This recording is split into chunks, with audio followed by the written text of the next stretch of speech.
So often, baseball beef revolves around the ball itself. The unwritten rules and traditions of the sport leave room for you to express yourself by throwing a baseball at someone.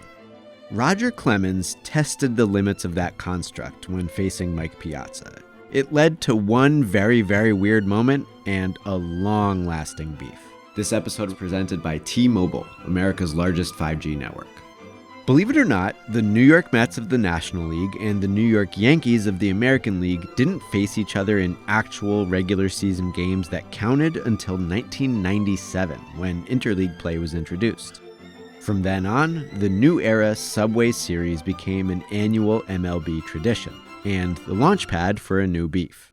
In 1998, the Mets upped the competitiveness of that matchup by adding a hard-hitting star catcher, Mike Piazza.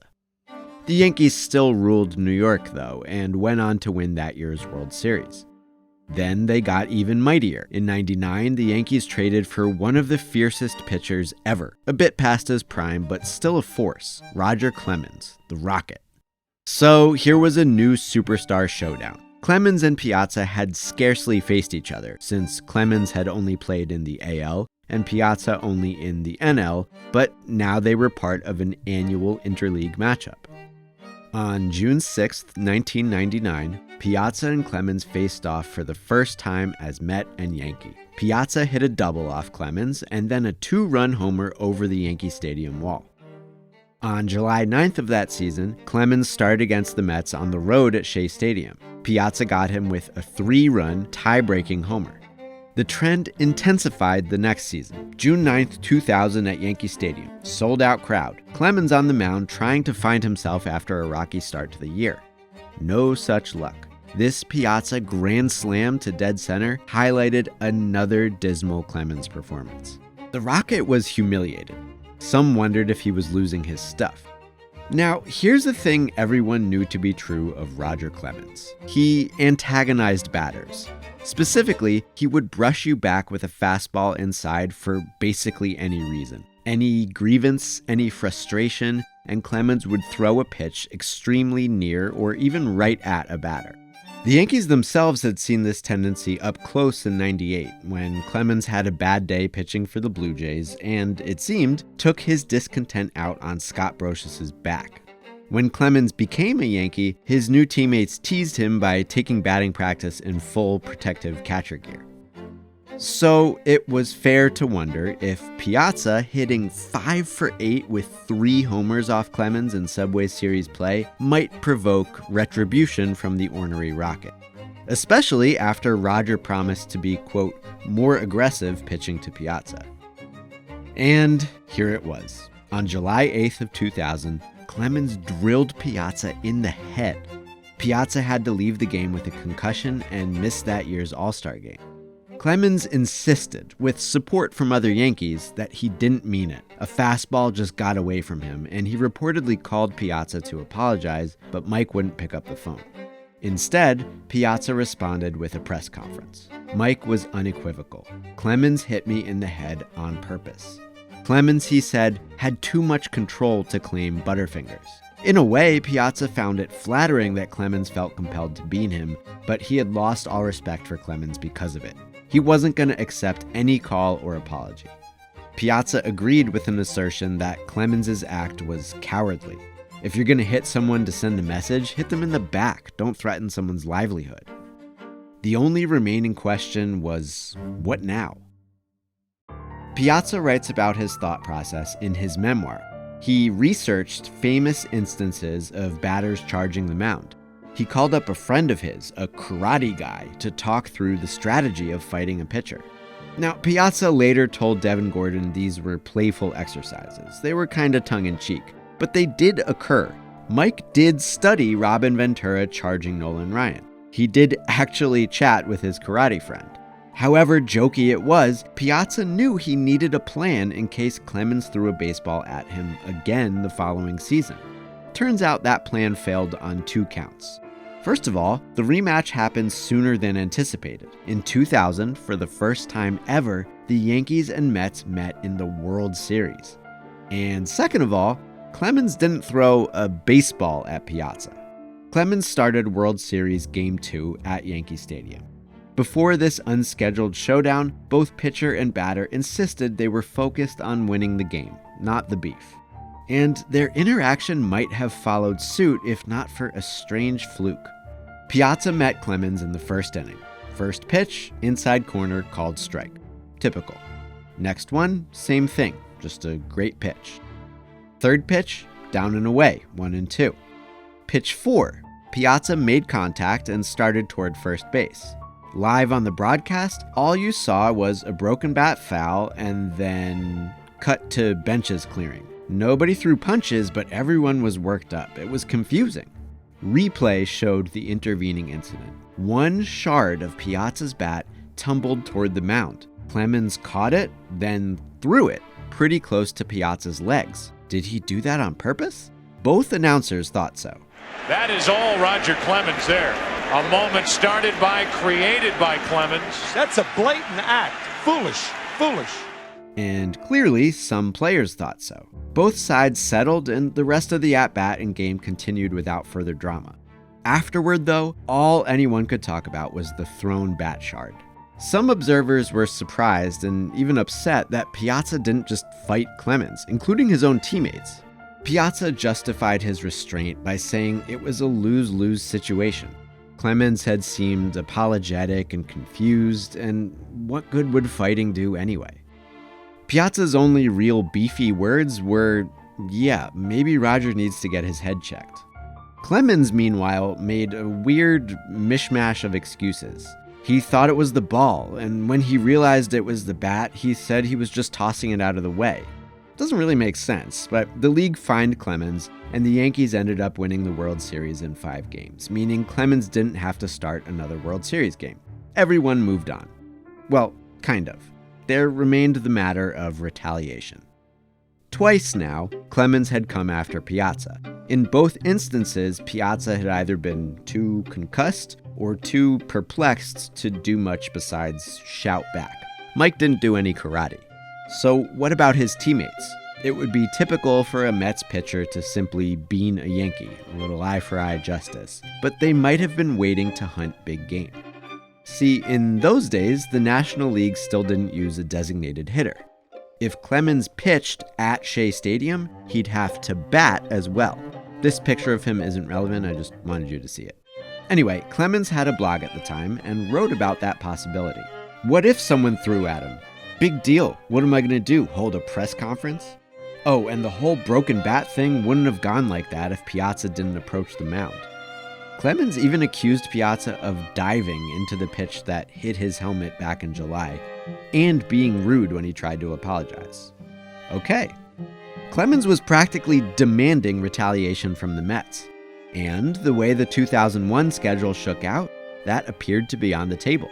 The Yankees visited the Mets in mid-June, and Clemens' spot in the rotation lined up with the third game of the series. He would have to bat at Shea. Anticipating fireworks, ESPN picked up rights to the broadcast. Everyone braced for impact. But Yankees manager Joe Torre wouldn't have it. He didn't want baseball promoted like a prize fight. He scratched the Clemens start. Media scowled, but Clemens said it wasn't up to him. He was ready for anything. Piazza said he didn't care. Whatever the case, Clemens didn't pitch or bat against the Mets that season. The only time he faced Piazza was in the All-Star game, and nothing came of it. So 2001 passed without retribution. But that doesn't mean there was resolution.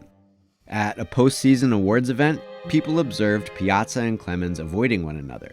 Some even heard Piazza might walk out when Clemens went up to accept the Cy Young Award. He didn't, but he also didn't applaud.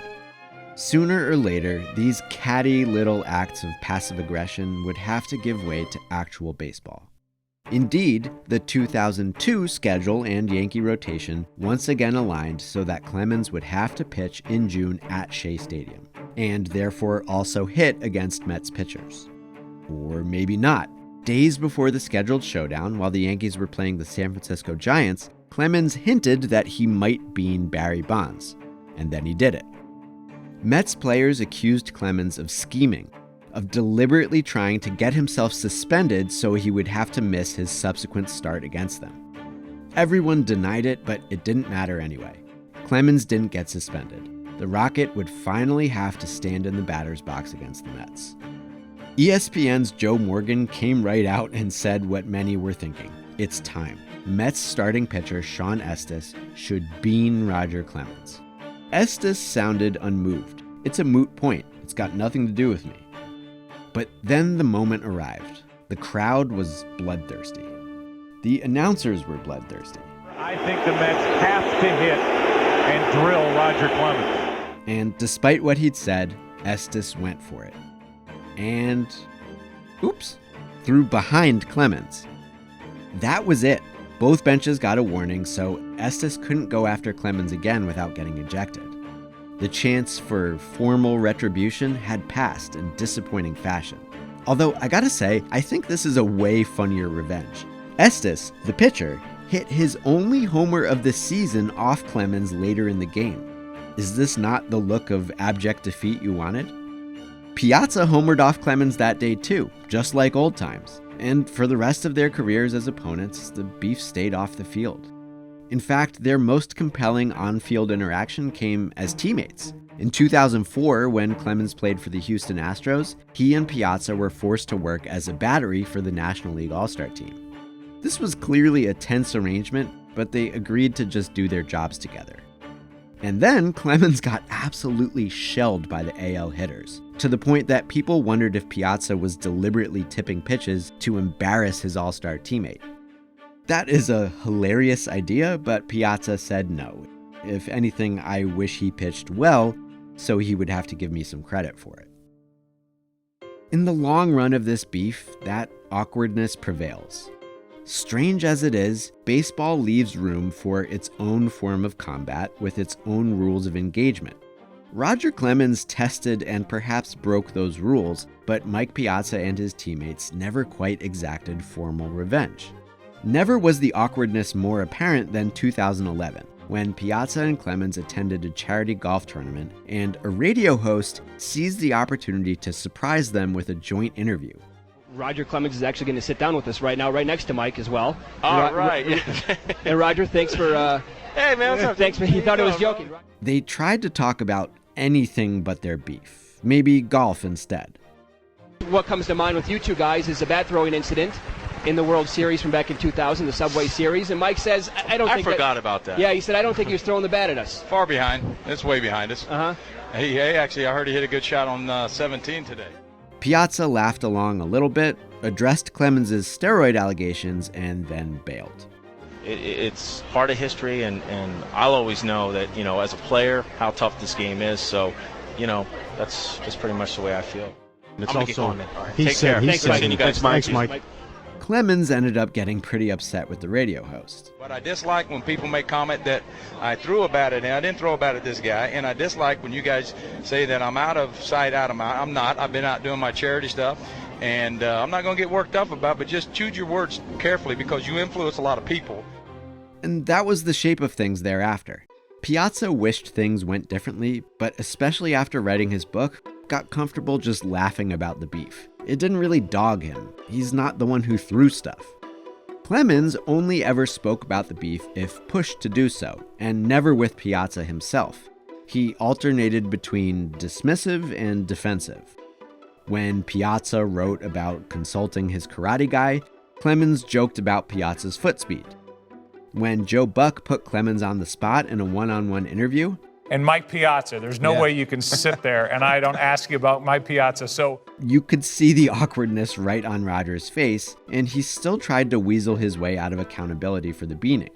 I never would want to mess around the guys and chance their livelihood. And the broken bat.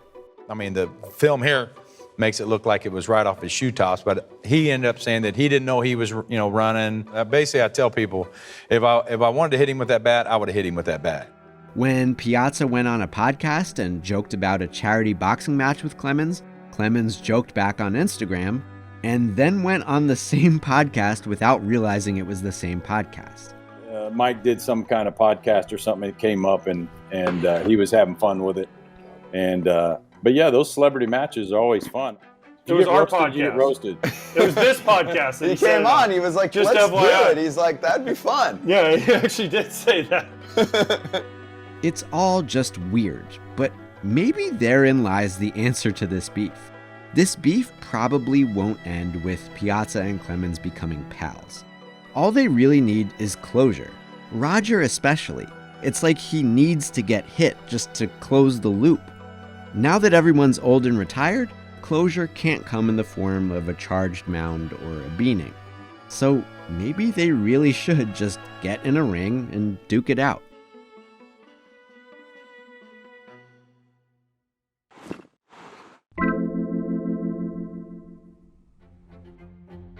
Hey, thanks for watching. If you want to watch more stuff like this before it comes out on YouTube, and if you want to watch more stuff that doesn't go on YouTube, and if you want to read some stuff that you won't find elsewhere, and if you want to talk to us directly, subscribe to Patreon, please.